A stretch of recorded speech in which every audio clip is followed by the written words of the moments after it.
Hey everyone, welcome back to Solo Party. We are back with Session 2 in our Elder Scrolls Betrayal of the Second Era gameplay. We are once again helping out the Outer Watch, but this time in the province of Valenwood. So we're going to start the quest, Gossip and Slander. So we can see that this has a complexity rating of 2, and the session snapshot is complete side quests that will help you in a final clash. A Daedra will offer to help you, which will tarnish your reputation but make fights easier. You jump to your feet as Outer Watch Operations Leader Bodian approaches under the moonlight. The tranquility of your rendezvous point, a secluded area on the outskirts of Woodhearth, is put in serious jeopardy by the Redguard's companion, a spider-kith Daedra, who grins at you with a sickening leer. This is Zenestissa, Bodian explains. She's here to help us. She was recently freed from Deslandra's control, and she would prefer that Deslandra's plans are thwarted. He won't speak it plain, so I will, Zenestissa hisses. I want revenge, and besides, if Oblivion is cut off from Nairn, I won't be able to have my fun on the other side anymore. The spiral skyne is boring. I prefer the pleasure of the senses that can be found in Tamriel. For some reason, you doubt she's talking about a nice wheel of cheese. Bodian reads your expression and grimaces. I'm not going to make you bring her if you don't want to, he says. Valenwood is Deslandra's home, and she has been most effective in undermining the Outer Watch's credibility here with her lies. We simply want you to accomplish some jobs around the region that need doing, more of the old community aid we used to do in happier times. That should increase our standing in the area once again. He casts a sidelong look at the Spider-Kith, who is glaring at you expectantly. Obviously, our friend here might make you less welcome if it were to come out that you were working with her, but she is resourceful, and our shared goals have made us strange bedfellows, he says. I'm sure she could be of help to you. And I'd take it just terribly if you were to reject me. Zenestissa titters in a parody of temerity, raising her hand to mouth. When she draws it back, the glare has returned. Better my friend than my enemy, right? And so this tells us that our starting location is going to be in Woodhearth. And our special setup instructions say we choose whether to accept the help of the Spider-Kith. If we do, the quest unit Zenestissa becomes a companion controlled by the party. If she is defeated in battle, she is removed for the rest of the session. So we can gain a companion to help us out if we choose to accept her help, but let's read the rest of the rules here. Our quest objective is as follows. Travel to Velyn Harbor, South Point, and Willow Grove and gain at least one side quest in each of those towns. Log in your campaign journal which side quests were gained in which towns. After successfully completing at least one side quest, travel to any conflict landmark and choose to initiate the following clash using the end of session difficulty EP recommended by day 12, and this will initiate the end of the quest. We add the quest unit Corrupted Creature to the enemy pool and deploy it first. If we chose not to work with Zenestissa, the combat stat of all looks like demon enemies is increased by 2. Okay, so if we don't accept her help, then all of the demon enemies are going to have increased combat stats. At the start of this clash, gain benefits corresponding to each town in which you gained a side quest that has been completed. In Velyn Harbor, we get the Sailors and Merchants of Velyn Harbor grant you an excellent traveling pack. For this clash, up to 2 adventurers may use items in their pack as if they are in their ready slots. And so this would be good if we get a bunch of items with someone and we have more that are useful than we can carry into battle with us. So that could be something we do if we get a lot of good items. At South Point, the residents of Valenwood's southern stronghold teach you new defensive maneuvers. Apply 5 minus the party size, so apply 1 fear or day status dice to units of your choice, and the day status dice may be applied to quest units. So normally you can't put status die on quest units, but this would allow us to. But then also the party size reduction that kind of hurts. Only 1 fear or days, we really got to choose where we want to place that. And Willow Grove, the grateful denizens of Willow Grove supply you with a stash of their restoring honeymead. Up to 2 adventurers may either promote their class to master, ignoring class requirements, or gain 5 tenacity. And if the party size is 1, then that adventurer may do both. But obviously, we are playing 4-handed here. So right now, Willow Grove seems like the most beneficial. We could get our archer and our scout to their master class side. And South Point maybe seems the least beneficial to us. So yeah, we'll see how that affects our choices as we start to play this day. We have some ongoing step effects. Adventurers cannot gain side quests in any towns other than Velyn Harbor, South Point, or Willow Grove. Okay, that's important to note.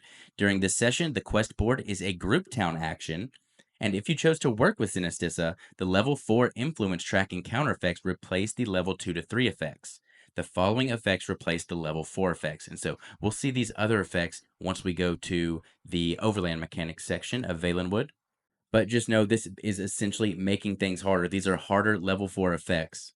So for town encounters, each adventurer has one fewer town action and must spend one tenacity to take each town action.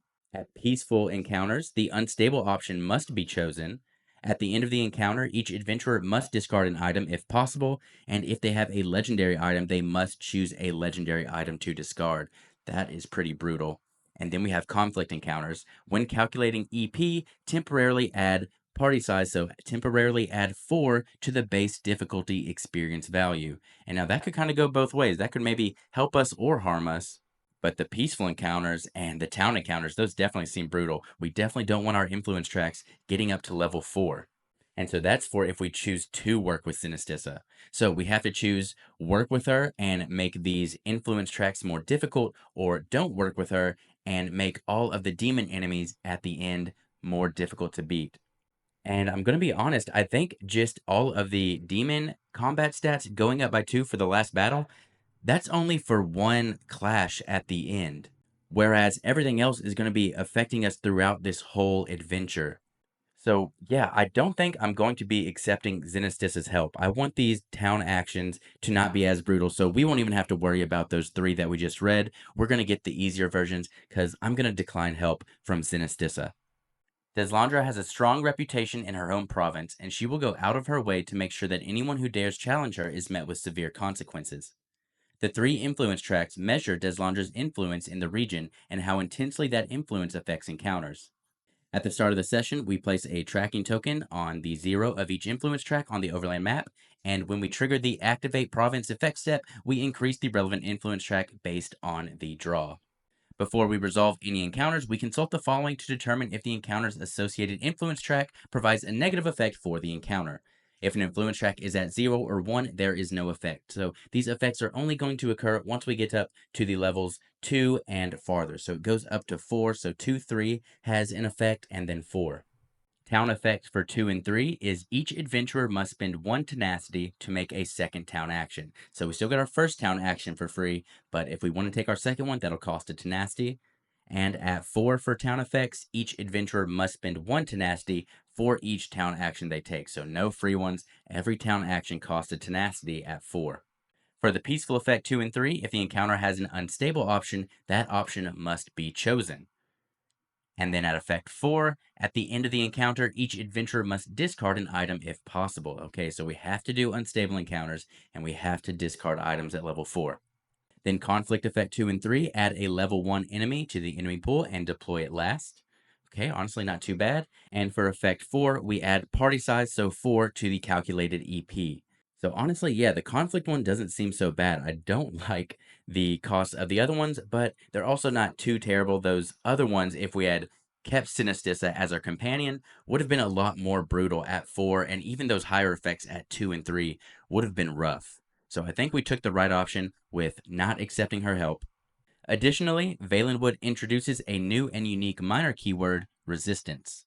This keyword represents the party's progress in turning the tide of public perception against Deslandra within the region. Like other keywords, this keyword primarily impacts the in-game quest. However, this keyword can be gained multiple times. When logging it in the journal, rewrite it once, and then basically we're just tracking it with tally marks. And so this can only be gained in Valenwood and only assist you during the Valenwood in-game. And whenever you would gain this keyword, you may choose to ignore it and instead reduce an influence track of your choice by up to 2.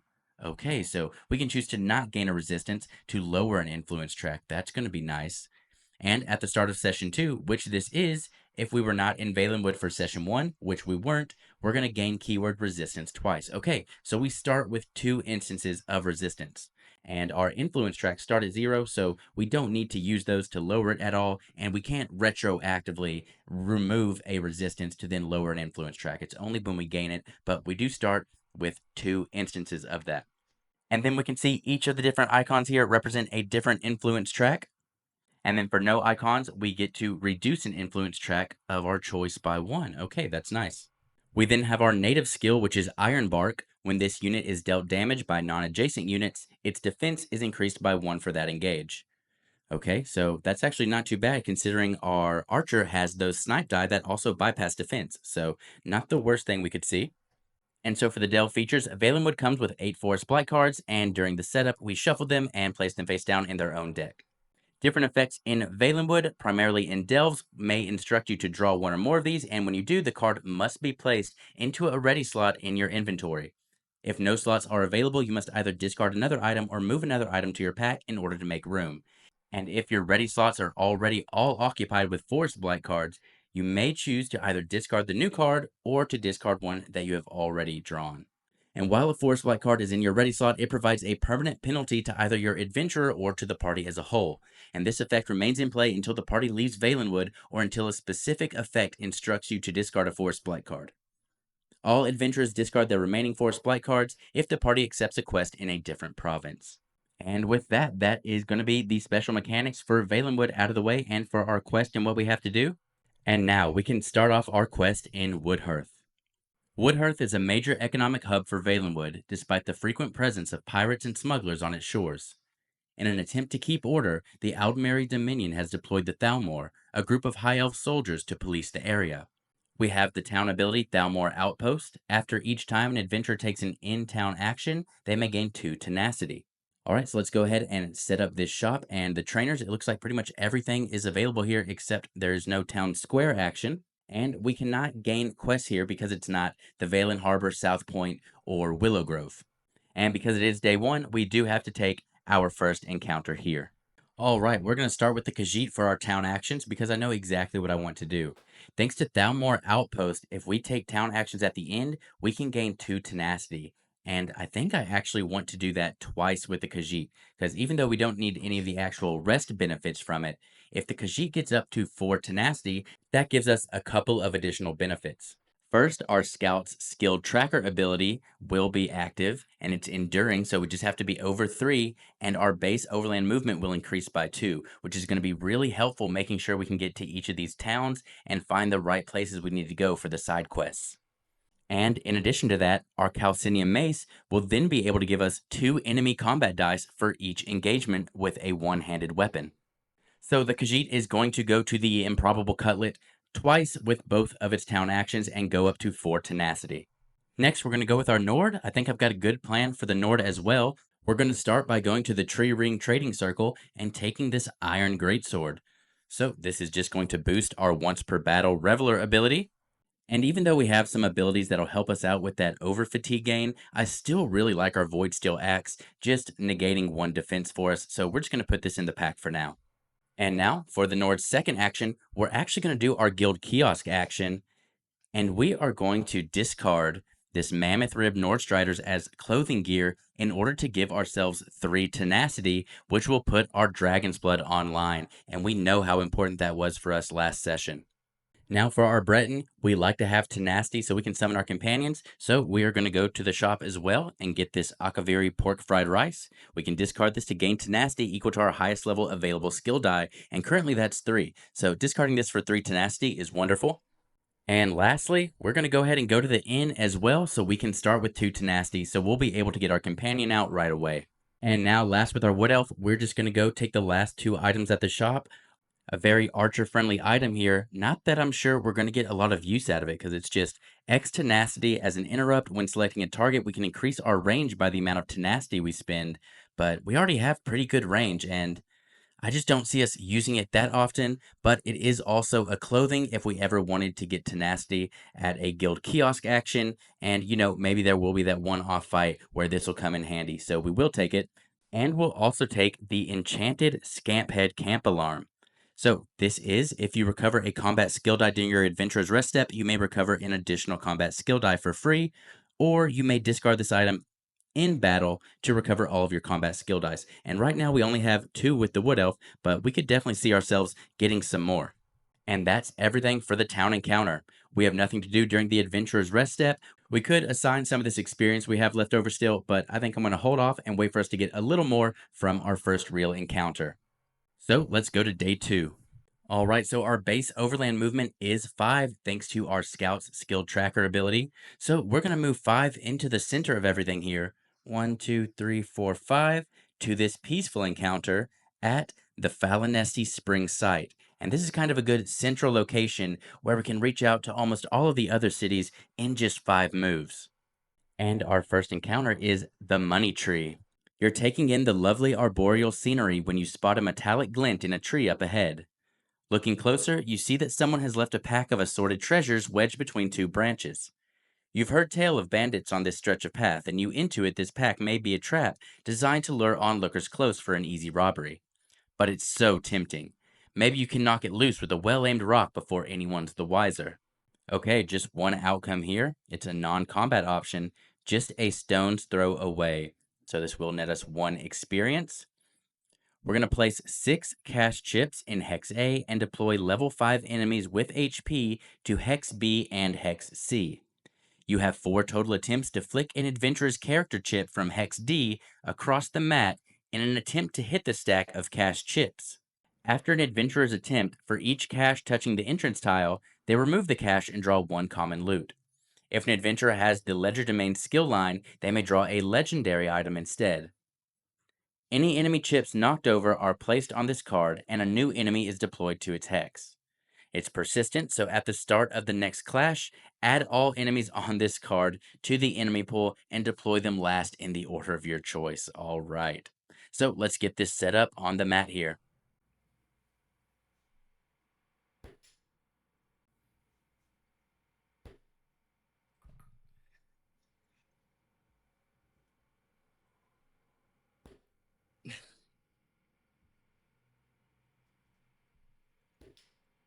All right, not so sure that's how they saw the first one getting taken there, but that did fit within the rules. It did end up on the entrance tile, so we're going to get to draw 1 common loot. And we picked up the Ornate Scabbard. Okay, we saw this one last time as well.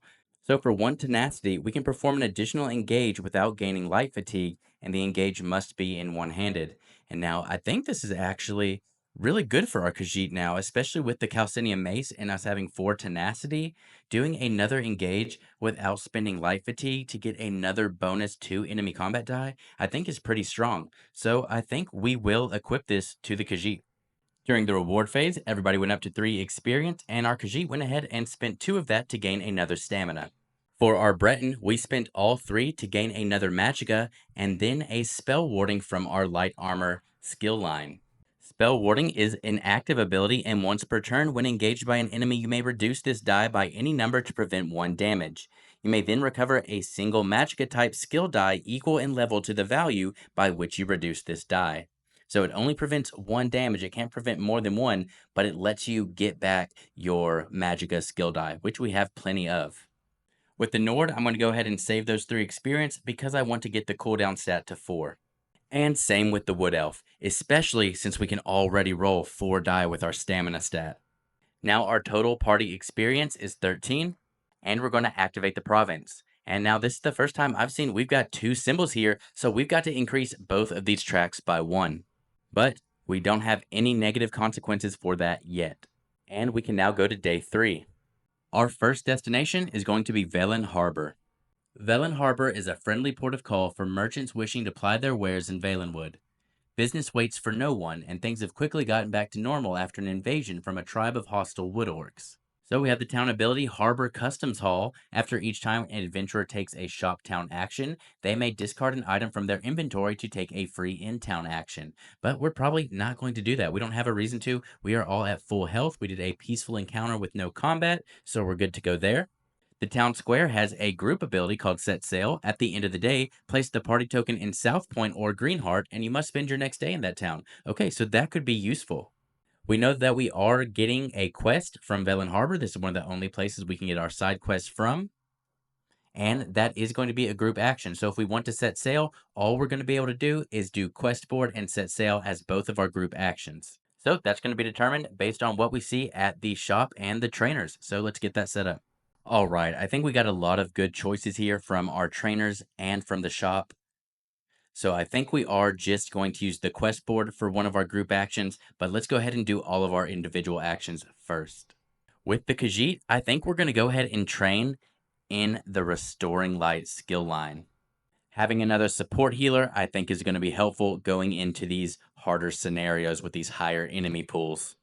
And now for the Wood Elf, I think we're actually going to just take, no surprise here, the Bow of the Deadlands. So basically just in any engage, if this is our first engage, this turn we get to increase our range by 4. So that's saving us 4 tenacity if we were to use the quiver that we got. So now we're probably just going to discard that for the tenacity bonus at a different town. So we're going to take this for now and equip that.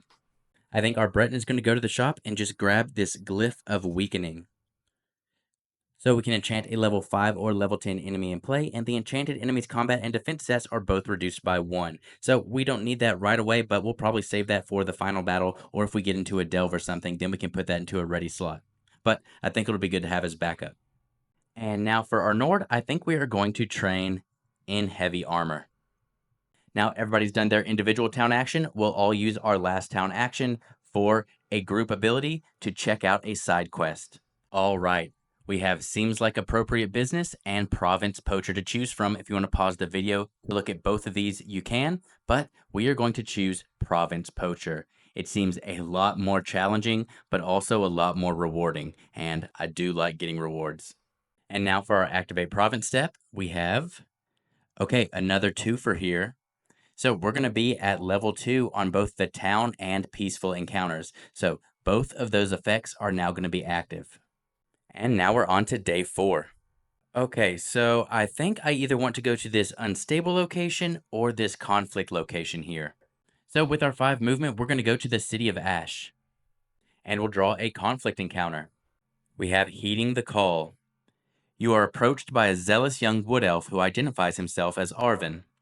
I seem to have gotten myself turned around in my haste, he says. I've just seen a call from an outfit called the Outer Watch, seeking do-gooders to help their community. I heard there was a group of bandits in the area that should be sent back to whatever hollow they came from, so I decided to do my part. You express admiration for his ideals, but point out that he might be outnumbered. He is crestfallen for a moment. That may be true, he says, glancing at you hopefully, unless I had some help. All right, fortunate for this guy, he found some more members of the Outer Watch here. So we have one option. Fearlessness is frightening. This is going to give us 2 experience, and we increase the calculated enemy pool by, so a total of 8. When an enemy is defeated, apply a fear status die to an enemy of a lower level if possible. For this battle, quest unit Arvin is a companion controlled by the party. When Arvin defeats an enemy, set it aside. At the end of the encounter, gain keyword resistance for each enemy set aside. Okay, so if we can help Arvin defeat some enemies, we'll gain some resistance keywords here. And the objective is to conquer, so we just have to defeat everyone. So let's get this set up. All right, we've got everything set up and ready to go. We've got our companion unit, Arvin. And because we had to increase our enemy pool by 8, that means we had to draw 3 level 20 enemies, as well as including the level 20 enemy with plus 8 health from our side quest. I gotta say, I do feel a little weird about poaching a person. I don't know if they really thought that one through. Don't really like that vibe, but we're just gonna ignore that for the mechanics here. I think they could have just easily made you include level 20 more bestial type enemies. You know, poaching animals, I'm not really cool with that either, but it being a wood elf, I don't really like that. We've got that Breton Archmage that we saw during session 1 that has Arcane, Siphon, and Necromancy, so that is a must defeat on round 1. That's why we've placed our Nord up here closest to it so we can move up there and hopefully take it out with 1 hit. After that, I definitely think we want to take out at least 2 of these, so probably the Flame Atronak and the Breton Archmage are going to try to be taken out turn 1, and then we were lucky and got the melee unit spawning in the back, so it'll be at least 2 turns before that catches up to us, and then we'll just have to work on the Wood Elf Stalker as we can. So we're going to start by giving our Nord the first player marker. So we're going to start by moving 3 spaces, and then we'll engage the Breton Archmage. For this engage, we're going to use 1 combat die and our 2 wrecking blows. And we'll use our Void Steel Axe to just ignore 1 defense on our target. And that's a total of 2, 4, 5 damage. With the Breton Archmage having 1 defense, that's going to be a total of 4 damage, taking it down to 2 remaining HP. Now, what I think I want to do next is take a Light Fatigue to perform another Engage action and just use our 2 remaining combat skill die. I really want to get the Archmage on just 1 HP remaining, so that can set up for Arven to come in and get the kill, which will gain us that extra resistance tag. Arven can deal true damage as long as we roll a 1 on the combat skill die, and that's pretty likely, so that's what I'm going for. So we're going to take a Light Fatigue and perform another Engage action using just 2 combat skill die. We're using our Void Steel Axe to ignore 1 defense. Alright, so that didn't work out how we wanted to. We unfortunately overrolled, which is, it's fine, but we were hoping to get that extra resistance tag. But for now, the Breton Archmage is defeated, which is good. And because our Dragon Blood is active, we get to remove the Light Fatigue that we had just gained. Now for our Khajiit's turn, we're going to move 2 spaces and engage the Flame Atronach.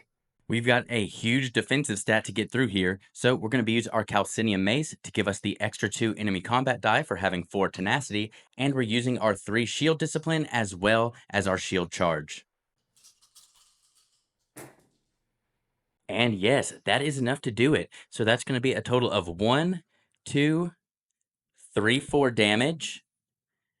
This is the symbol that gives us 1 damage per 1 hand and shield skill die. So that's another 4. So 8 total, 9, 10 with 6 health and 3 defense. That takes out the Flame Atronach.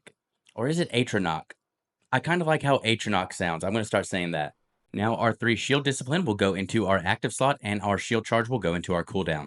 Now for our Breton's turn, we'll move 2 spaces behind the Khajiit. And then we'll spend 1 tenacity going down to 1 to perform dive and summon our Diving Cliff Racer. I do want to note real quick that normally during this conflict encounter, you would be applying a fierce status die whenever we defeat an enemy, but that can only be to an enemy of a lower level. And since they were all level 20 enemies, we unfortunately don't get that effect.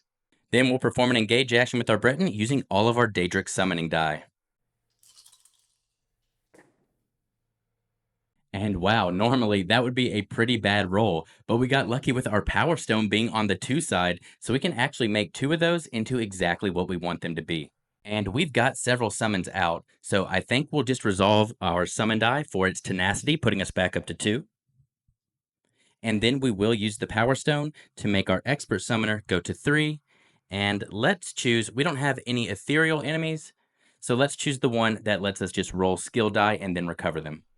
Now for our Wood Elf's turn. Nobody is in range for our Archer ability, but even if they were, all of our enemies started with 2 defense, so that's not enough for our 2 damage from the Archer passive to get through.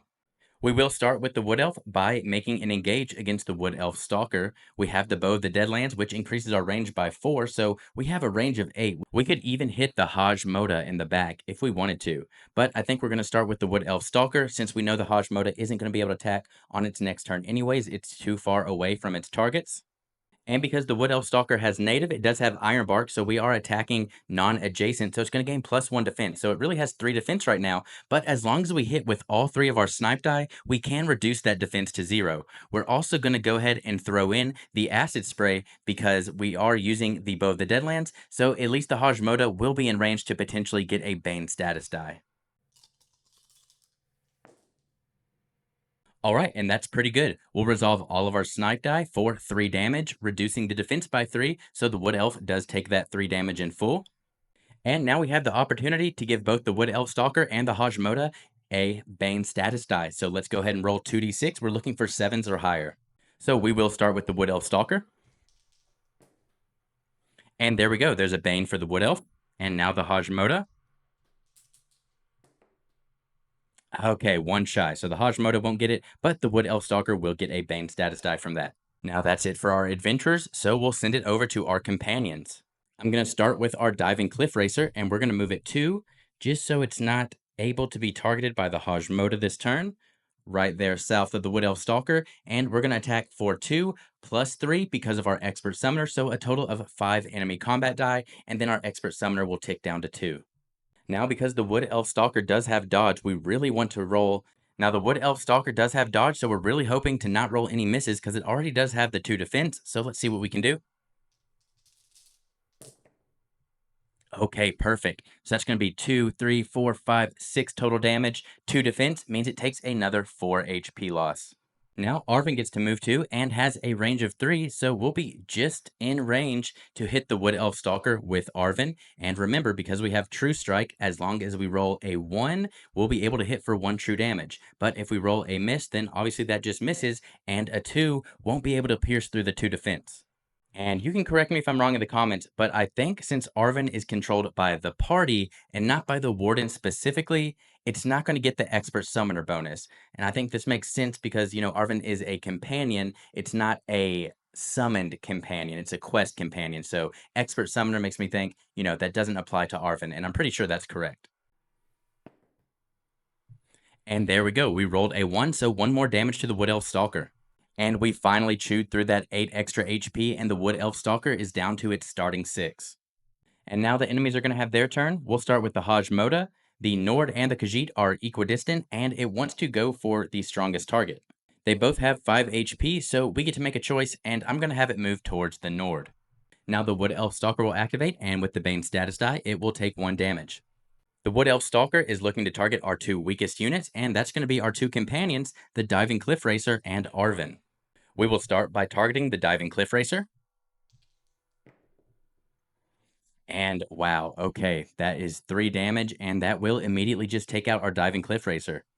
Now we'll attack Arvin. Arvin at least has 1 defense, so we'd have to roll 2 damage on both of these to take him out in 1 hit. And okay, that's only 2. With 1 defense, Arvin will just take 1 damage. And that's it for round 1, so on to round 2. Starting with our Nord, we'll go ahead and move 2 spaces over to this common item. And we will make a lockpick check before we engage the Hajmoda. We have 3 opportunities to roll a 2, a 1, and a 1, so let's see if we can do it. Okay, we rolled our 2. Still looking for 2 1s here. A 4 and a 5 were way too large for us to want to lower those. And now a 2 and a 4. I don't want to lower the 4 down. Do I want to go ahead and settle on that 2, though? After our recovery step at the beginning, we only have 2 combat skill die in our cooldown. So just putting 1 light fatigue there isn't the worst. So, okay, let's go ahead and try it out. We'll do a light fatigue to go down for 1. And now we're really hoping to roll, hopefully, only a 1 or a 2 here, so we don't have to get too much more light fatigue. Oh, wow. Okay, and we did get our 1. We've been really lucky with our lockpick rolls during this entire campaign, I feel like. So let's see what our Nord was able to find. Okay, a Glyph of Frost. I think we saw this in last session too. Enchant tile in play. All enemies that start their turn on this tile can only move 1 hex during their movement step and discard at the end of the battle. Okay, so that's pretty huge, especially if we get a clash that has all melee units. Keeping them at a distance is going to be phenomenal. So we'll definitely hold on to that until we see a good opportunity to use it. Now let's go ahead and engage the Hajmoda. We're going to throw as much at it as possible. So for this one, we're going to try a Wrecking Blow, an Onslaught, and an Executioner. We're also going to use our Reveler once per battle ability, and we have a total of 5 weapons in our inventory now. So that gives us a total of 6 enemy combat die we can add to this. So we're either going to one-shot it or get it really low to being defeated. And it's a 50-50 to take it out with the Executioner if we get it low enough. But if we don't get that, we're still hoping to leave an enemy at 1 HP for Arvin.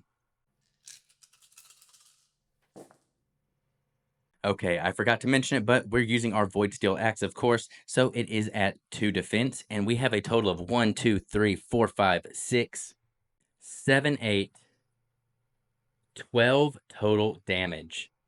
But we're not even going to have to resolve the Onslaught. So if we do 8 damage with 2 defense, that's going to be a total of 6 HP. So since none of those enemy combat die go into our cooldown, we only have to resolve this one first into our cooldown, and then we can take 2 light fatigue to use our Executioner to defeat the Hajmoda. It has less HP than us, and it's adjacent and a non-quest enemy. And we're not going to resolve this to gain extra light fatigue or over fatigue, but that does go into our cooldown regardless. And for defeating that enemy, we will take out 2 of the light fatigue that we just gained from using the Executioner. And now for our Khajiit's turn, we recover our shield charge. And we're going to start by moving on to the legendary lockpick. And we're going to use our cut purse to automatically succeed at that, which is going to gain us Bizarre Daedric Text. We can discard this item outside of battle to swap any skill line on your adventure mat with a different line of your choice. Replace all skill dice of the previous line with dice of equal or lesser levels from the new skill line. Now that is actually really cool. We can spec into something entirely different if we're kind of tired or want to try something different and we've invested a lot. Like, say we're getting tired of this speech line with the Khajiit, we could just immediately switch to a different skill line and gain 2 level 1 skills of that line. So that's definitely very useful. We're going to put that in the pack and we'll decide when and how we want to use that. And with our 5 movement, I think I want to save one of these other items for the Breton. So we're actually going to take the long way around here and go 1, 2, 3, 4, 5. And then we'll make a regular lockpick check against this common item. Now we've got at least 3 rolls to get a 4, 1, 2. We can spend some tenacity to get an additional attempt, but let's hope we don't need that. Okay, we got our 1. I think we'll just go ahead and try to re-roll these.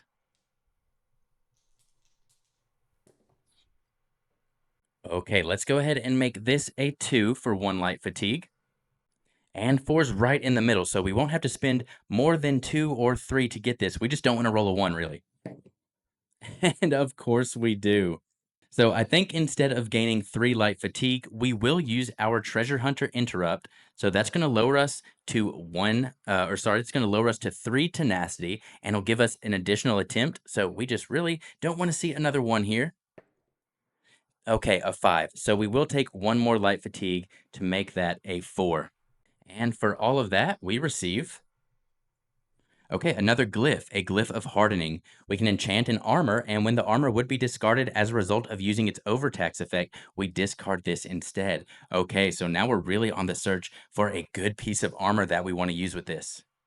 We still have 3 points of movement remaining from our initial just regular stamina-based movement, so we'll move adjacent here, going north to make room for our Nord. Well, our Nord's already activated, so we probably won't need it. So we will just engage from there either way. We will use our 2 combat skill lines. We get 1 extra enemy bonus from our Calcinium Mace since we went down to 3 tenacity, and we'll use our shield charge as well. Okay, so right off the jump, that's 4 damage with the combat and enemy die. And then we can use that symbol on shield charge to recover any number of shield discipline dice from our active or cooldown track. We have 3 in our active slot, so we'll go ahead and recover all 3 of those to make them available again and deal a total of 7 damage. Now with 2 defense, that means it takes 5. Okay, I thought it was at 6 HP. It's at 5 HP. So instead, we're going to keep 1 of those shield discipline. We'll go ahead and keep the 2 that we had. So now we're dealing 6 damage. With 2 defense, that's 4 that's going to go through. So that will put the Wood Elf Stalker on 1 remaining HP. And now we're pretty much just going to skip to Arven's turn. We'll recover all of our die along the way with the Breton and the Wood Elf. But either Arven is going to kill it with true shot damage and we'll get that resistance, or when it activates, it still has the Bane status die, so it will just die anyways. We will still try to get this common loot on the Breton's turn. So we have 3 opportunities to roll a 3, 4, 5. All right, we'll accept 1, 3. And let's try to roll twice for a 4 and a 5. Okay, we did get a 4. Or we could just 2 light fatigue to automatically get it. Well, actually, now that I'm thinking about it, we have the orange tincture with the Breton. So we'll go ahead and we'll just say we exhausted the orange tincture to automatically succeed at a lockpick check without rolling. And that's going to give us, okay, a lot of glyphs here. Glyph of Transmutation. We can enchant a legendary item. The enchanted item may be discarded at any time to draw the top 5 cards from the legendary item deck. Choose 1 to keep and then discard the rest along with this. Okay, wow. So if we got a legendary item that we're really not getting a lot of use out of, we can try to, transmute that into something a little more useful for us. And now we're going to have our moment of truth with Arven. We're going to be rolling our 1 combat die. We're hoping to see a 1 here. And okay, we did roll the 1, which is going to defeat the Wood Elf Stalker with Arven, so we get 1 instance of the resistance tag.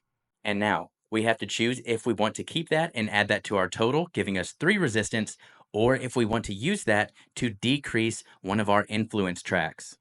For now, I think it's fine. let's just keep gaining those resistance tags and see how helpful they'll be at the endgame quest. Our resistance total is now 3. We were also able to defeat one of our side quest units, so we're halfway to completing that as well. All right, so I'm just going to do the reward phase and adventurer's rest all at the same time. We were up to 3 experience with the Khajiit, and we went ahead and used all of that to gain a heroic slash die back. It doesn't have to go there. I was just, because we have the 2 down here, just to kind of show you all why I'm spending 3. That is where it would go if the slots were full. And for our rest, we'll just remove a light fatigue. For our Breton, we'll hang on to our 2 experience, and we'll go ahead and regain our bound armaments. Now for our Nord, that would have put us at 5 experience, so we spent 4 of that to increase our cooldown to 4 and give us 1 more HP stat. For our rest, we'll also remove a light fatigue. For our Wood Elf, we also went up to 5, and we went ahead and increased our cooldown to 4, and we're going to hold on to 1 experience point. For our rest, we will recover our single die. And we can do our Activate Province step to see what tracks we're going to be increasing. Okay, interesting. We got the same symbol twice, and it's the one that actually hasn't been increased yet. So now all of our influence values are at 2. Oh, and you can see Arvin. Oh, man. What happened that we slapped poor Arvin? All right, so we are on day 5 with 15 party experience. So we're on day 5. We have 15 total party experience. I think we want to go ahead and go to Willow Grove and pick up another side quest. We can have up to 4 at the same time, and I'm hoping that we can get something that we can either complete simultaneously with this other side quest we have, or at least something that we can do pretty easily in between. So let's go visit Willow Grove. And because I know of Willow Grove's town ability, before we engage in this town encounter, I am going to use our Breton's Akaviri pork fried rice so this doesn't get discarded and go to waste since we don't need to heal. So our highest skill die is level 3, so we're going to gain 3 tenacity, putting us at 4 with the Breton. Willow Grove is a small wood elf town famous for 2 things. The first is the town's undying adherence to the Wood Elf Green Pact, which forbids the consumption or harming of plant life. The second is the town's delicious honey mead, which, in adherence to the Green Pact, is very heavy on the honey. So this town ability is the Green Pact Devotion. At the start of this encounter, each adventurer must discard all consumable items in their inventory. So that's why I went ahead and ate that pork fried rice before we got here. And then each adventurer would heal 1 for each common and 2 for each legendary they discarded that does not have any of the following traits of fruit, grain, salad, or vegetable. And so since we would have had to discard it anyways, we wouldn't have gained any benefits from it. So we just went ahead and ate that ahead of time, and we don't have any other consumables in any of our characters. So we can ignore the rest of that.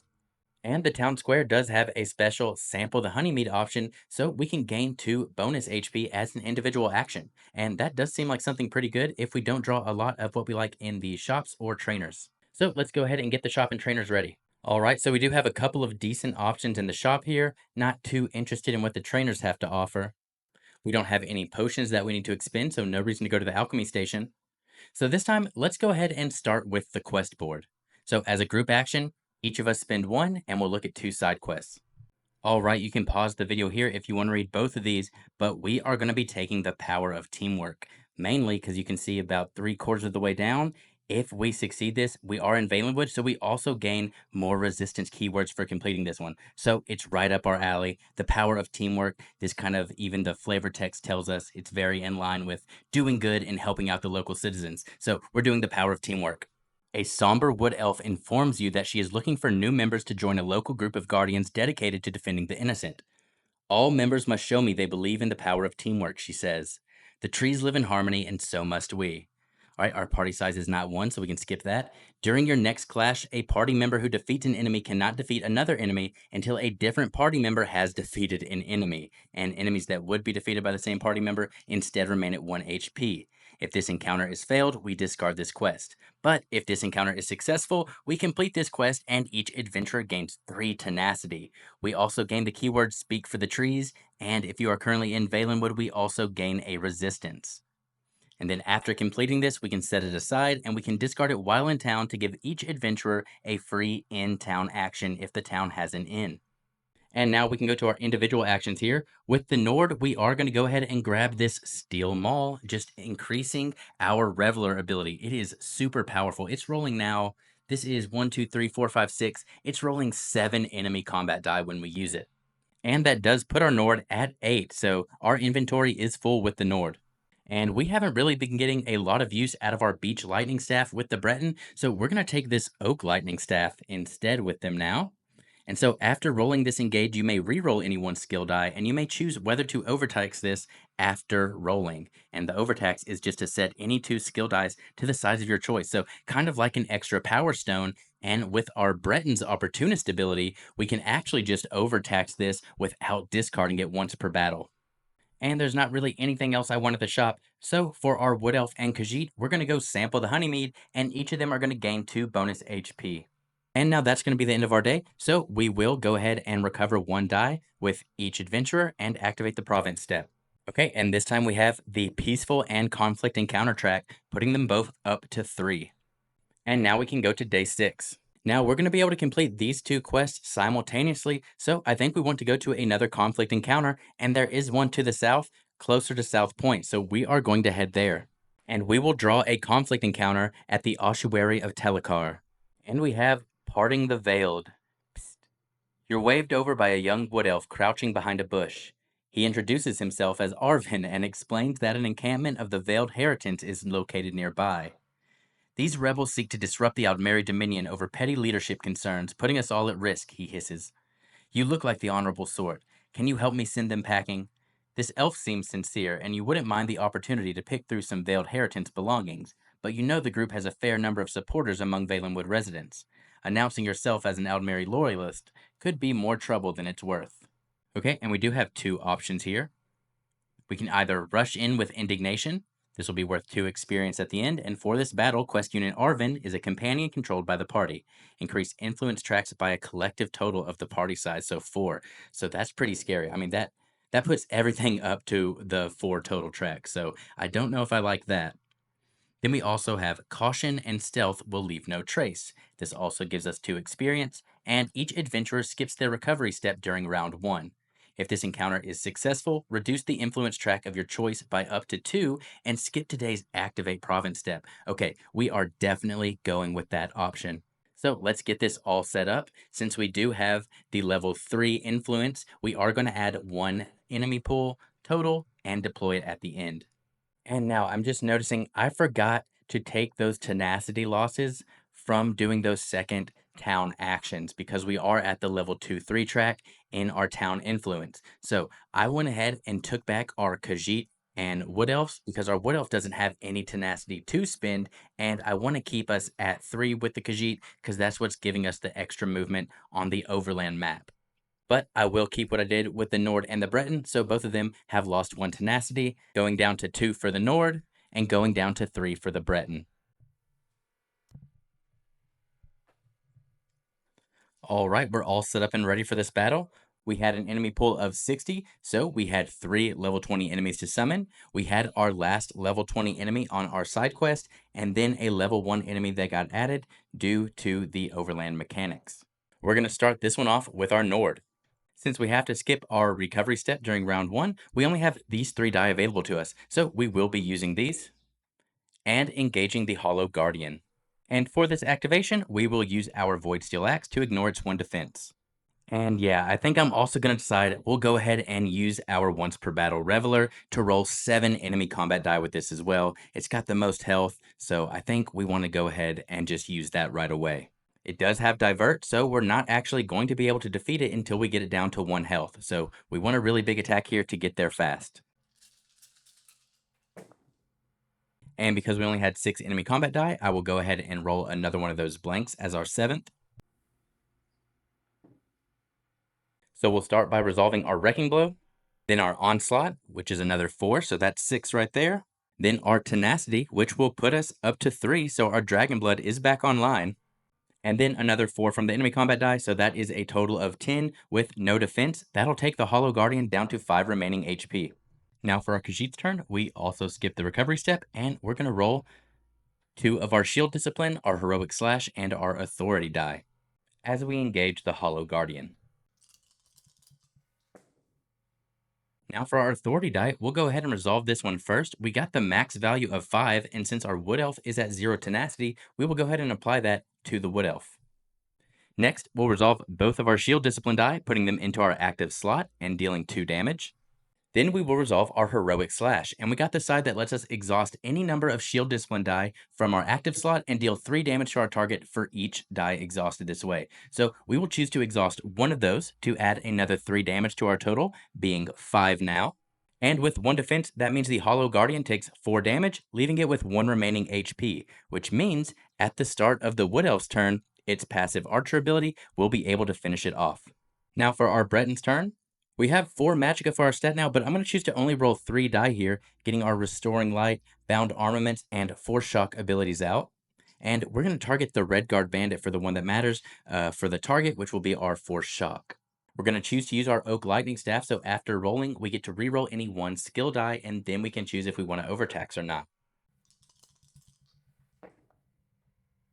And yeah, those are 2 sides that I really didn't want to see, so I'm not even going to reroll because I know I'm going to go ahead and use our overtax, but I'll use our Breton's Opportunist once per battle, so whenever I overtax this weapon, it's actually just going to go into my pack instead of being discarded. But I'm going to set these 2 die to the sides that I want.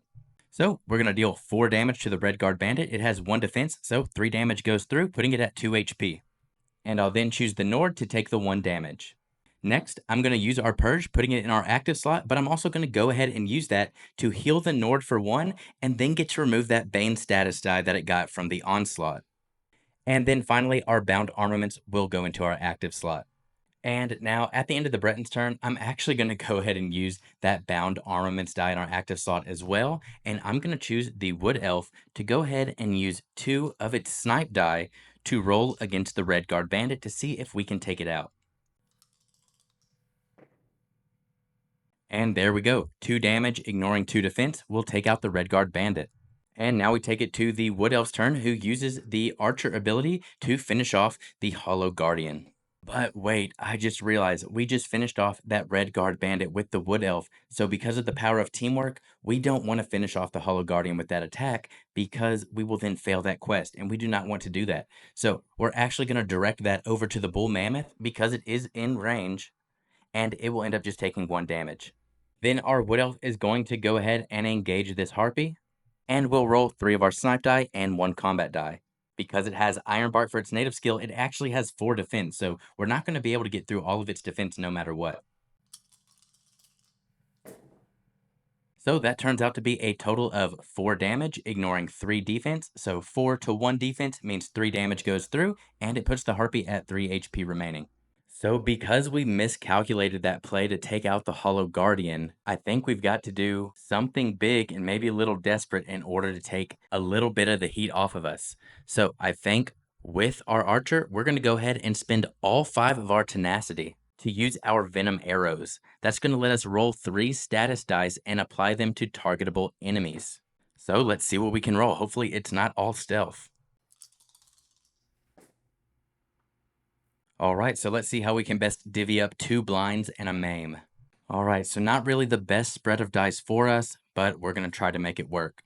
It's now the enemy's turn, and we're going to start by activating the level 20 enemies. Well, they're all level 20, but our Titan will go first. Moving the Titan first now means that the Harpy, since it is blind, and the Titan is closer, it considers it an opposing unit now, it's going to move towards the Titan to make an attack. So that frees up our Nord a little bit, who didn't have any defense prior and is now already going to be attacked by the Hollow Guardian because it's already adjacent and it's going to attack the strongest opposing unit. So next, we will go ahead and have the Harpy activate, and it is going to do what we just said, move to the Titan and engage it. And it'll be rolling 3 combat die. Alright, and 2 damage to the Titan with 2 defense is unfortunately not going to do anything. Now we'll have our Hollow Guardian attack our Nord for 2 enemy combat die. Okay, 2 damage with no defense means our Nord takes 2 damage, going down to 4 HP. Now our Bull Mammoth will go, and it's going to be targeting the Khajiit, so it'll move 2 spaces, and it does have aggressive. It's rolling 3 die against us, so any misses, it will re-roll once. But since we do have maim, after we get its total, we will get to have it and round that down. Wow, how did we end up rolling all misses there? But because it is aggressive, we will have to re-roll those. And all right, that's going to be 3 total damage to our Khajiit, but our Khajiit does have 1 defense in the active slot, so we're going to exhaust that to reduce the damage and take 2. And that puts our Khajiit down to 3 HP. Now we are on round 2 and back to our regular recovery steps. So our Nord will get to recover 4 of its skill die. And then I think we want to start with a simple engage action to take out this Hollow Guardian. So we're just going to start by rolling our 2 combat skill die and use our Void Steel Axe to ignore the 1 defense. And that will do it. And then we will then move with our Nord, making room for some of our other adventurers to get out here. And now for our Khajiit's turn, we'll recover 3 die. We get 2 of our combat skill die and our shield charge. I'll start the Khajiits with an engage as well, using the 3 die that we just got back. And I'll go ahead and use our last authority die as well to give our Wood Elf some more of that tenacity back. Wow, we are doing so good with those authority rolls. We got the max of 5 again, so our Wood Elf is going to go up to 5 tenacity. Then we unfortunately got the shield discipline side. That is not going to be any use to us. So we're just going to resolve that without doing anything, putting it into our cooldown track. And we only managed to get 2 damage against the bull mammoth with only 1 defense. Oh, wait, we have the calcinium mace. So let's go ahead and roll 1 extra die in there. And okay, we managed to get 2 damage off on the bull mammoth. And then we'll take a move action and reposition, preparing ourselves for some lock-picking shenanigans next turn, and still being out of the way of the Titan, and then we can go to the Breton. Now for our Breton's turn, we've recovered our die, and we're going to go ahead and use our 4 Magicka stat to roll 4 die here, and we're going to use our Expert Summoner, Power Stone, Bound Armaments, and we're going to roll our Hasty Prayer to see if we can't get some heals for our Nord and for our Khajiit. Wow. So once again, not really what we were looking for, but we did manage to get 2 on our Power Stone. So I do think we want to max out our Expert Summoner at 3, and we want to also get our Bound Armament as well, and we will just take the tenacity from our Hasty Prayer, and hopefully we can roll that 2 heal to our entire party next round. So these will go into our active slot, and we'll gain that 1 tenacity going to 4. We are then going to go right back down to 3 tenacity and get out our Diving Cliff Racer. And that will be it for the Breton. So now we'll go to our Wood Elf, our Archer ability will activate, and we'll get to take 1 HP off of the Bull Mammoth. Then we'll engage the Bull Mammoth with, again, 3 of our Snipe and 1 of our Combat Skill die. And okay, that's 5 damage, ignoring its defense, which puts it at 3 remaining HP. Now our Diving Cliff Racer will get a turn, and it's going to move to engage the Bull Mammoth. With our Expert Summoner at 3, it's going to be rolling 5 enemy combat die, so I'm hoping we take out the Bull Mammoth with this attack. And yes, 4 damage, 1 defense, 3 goes through and defeats the Bull Mammoth. Okay, we've got a lot less to worry about on our turn now. So we're just going to start by activating the Harpy while it's already adjacent and attack the Titan for 3. And okay, 3 damage against 2 defense means 1 does get through. And now the Titan is going to move 2 spaces towards the Nord since it's the strongest of the closest adventurers. And now we can go to round 3. Now it's the Nord's turn, so we're going to recover 4 of our die, and it's still technically the last adventurer that killed an enemy. The Diving Cliff Racer is not an adventurer, it's a companion. So while our Nord is not going to be able to kill the next unit, I don't think it's going to be able to kill the Titan unless we got lucky on an execution die roll, but we're just not going to roll that. So we're just going to move up to engage the Titan. We're going to use our Void Steel Axe to ignore 1 defense, and we'll roll 2 Wrecking Blows, an Onslaught, and a Combat die.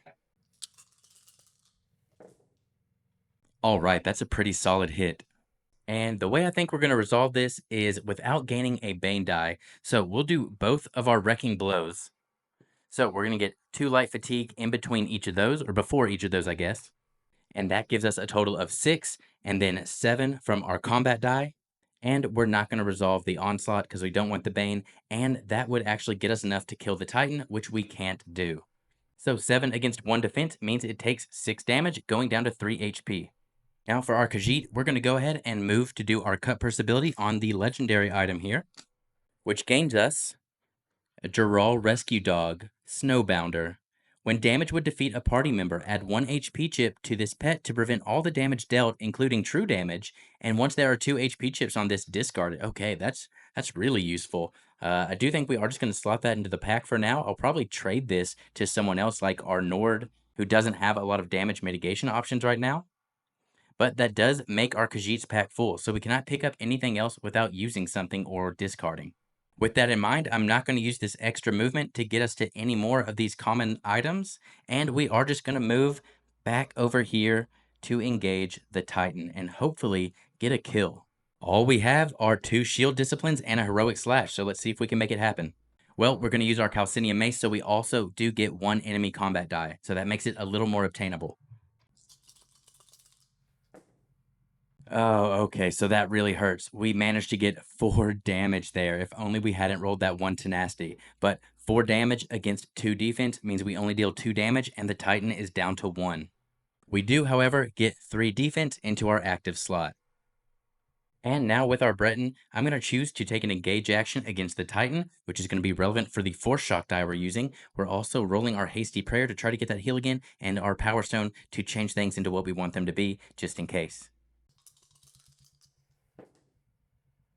All right, so we did get our Hasty Prayer, so we are going to resolve that to heal our Khajiit and our Nord by 2. And I'm going to reverse that real quick because it's not going to change anything. It's just going to make this not hurt as much. We're going to use the Force Shock, or well, I guess we use the Power Stone first to change the Force Shock die. Now we deal 4 damage to the Titan with 2 defense and 1 HP that will defeat it. And then we'll deal our 1 damage to the Wood Elf, but then we will resolve our Hasty Prayer, which will fully heal everybody. Okay, for our Wood Elf's turn, we're going to engage the Harpy. We're going to use our Bow of the Deadlands to increase our range by 4, and we have our 3 snipe and combat skill die. It has 4 defense thanks to the native skill Ironbark. So we need to roll 4 damage here and hit on all of our snipes to defeat it. Okay, so we got the 4 damage, but we only hit with 1 snipe. So we only get to ignore 1 of those defense, so it still has its 3 defense against 4 damage, means it only takes 1 damage. So it goes down to 2 HP. And those other tenacity die really don't do anything for us. We are at max tenacity as it is. With that being the case, we would really like to end it here. So we're actually going to use our tenacity ability Lethal Arrow for 3, putting us down to 2 tenacity. We get to roll 2 enemy combat dice against a targetable enemy, and the roll damage is true damage. So we just need to hit 2 damage on 2 enemy combat die because we're going to get to ignore that defense. And there you go. We got it, and that will defeat the Harpy. And with that single clash, we were able to complete both of our side quests. So we'll start with the power of teamwork. And if it's successful, each adventurer is going to gain 3 tenacity. We get the keyword speak for the trees and also the resistance tally. So that will put us up to 4. And everybody is maxed out on their tenacity as well. And then for province poachers, for our reward, we're going to add an experience, and each adventurer gets to draw 2 legendary items, choosing 1 to keep and 1 to discard. So we're going to get a total of 3 experience points during the reward phase and a legendary item choice. Then, due to the conflict card, we also get to reduce an influence track of our choice by 2 and skip today's activate province step. We will start by gaining our rewards with the Khajiit. We're going to go to 3 experience and sit there and then choose between 2 legendary items. We can take Artifact Hunter's Band, and we can discard this item, then draw legendary items equal to the party size, and each item may either be placed in any adventurer's ready slots or discarded to heal any adventurer for 2. Or we can grab the Gold Coast Swift Survivor Elixir. We can expend this, and when an adventurer would discard a consumable, we move it to their pack instead. And now our Khajiit is actually at max capacity right now, so we'd have to discard something else to make room for this. And now I do think we are past the point of usefulness for the Galatite Blade that we were using during session 1 most of the time. We've got our Calcinium Mace now, so I think I'm going to discard the blade to make room for the Artifact Hunter's Band. Now for our Breton, that'll put us at 5 experience, so we're going to use 4 of that to increase our cooldown to 4 and bank the 1. For our 2 legendary items, we choose between the Glyph of Sight. We can enchant the Peaceful or Conflict Overland deck, and once per day when you draw a card from the enchanted deck, you may choose to shuffle it back into the deck and draw a new card. Okay, just in case we get something we don't like. Or, all right, another glyph, the Glyph of Magicka. Enchant Adventurer. The Enchanted Adventurer has +1 Magicka for each weapon in their ready slots with the Destruction Staff or Restoration Staff trait. Okay, now that's going to give us a 6 Magicka stat currently, so we are definitely taking this. For our Nord, we're going to gain 2 Constitution die from the Heavy Armor skill line, and that's going to help us prevent non-adjacent damage. Then we're going to bank the 1 remaining experience point. For our legendary items, we can choose between, okay, we got the Fracturing Poison again, and our other item is the Dark Seducer Cuirass. And so this is an armor, so we can finally have a target for that glyph that works on armors. So we can drain 1 available combat skill die or gain 1 over fatigue to prevent 2 damage. Okay, this is really good. Overtax, recover all drained combat skill dice and remove all fatigue from your cooldown track. Okay, this is crazy good for our Nord. We are at full with what we have, but we are definitely taking this. And we've got other ways to get heals, so I think we're just going to get rid of our Sip of Health. For the Wood Elf, we're going to use all 3 experience points we just gained to get our Vine Dusk training. And so this says in the active slot, at the start of your turn, you may exhaust this die to recover up to 2 bow skill dice or up to 3 if they are all snipe dice. And we do have 3 snipe dice right now, so we can get a lot of use out of this. Then for our legendary items, we can either get, okay, the Caramelized Goat Nibbles. We saw this one as well. We're getting a lot of redraws here. We can discard this item, then heal a targetable level 1 or 5 beast enemy to full HP. That enemy becomes a companion controlled by you for the rest of this battle. Pretty on brand for the Wood Elf. Or we can get the Glyph of Poison Resist. We can enchant a pet, and then when the enchanted pet would be discarded, instead remove all HP chips from that pet and discard this instead. Okay, both of those really good for what we have going on with the Wood Elf. I do like the options that we have for pets, and if I give Geralt Rescue Dog to the Wood Elf, this will be really good. This can save up to 4 adventurers from dying, so depending on how hard this final end game is going to be, that could be really useful. We're definitely going to put this in the bag. And now we're skipping the Activate Province step. We're going to do our rest, and I'm going to move some items around, but that is going to be it for this video. So we'll be back next time for the last half of Session 2. I'm having a really great time with this so far, and I hope y'all are enjoying watching it. This has been Solo Party. My name is Kane. Thanks for watching.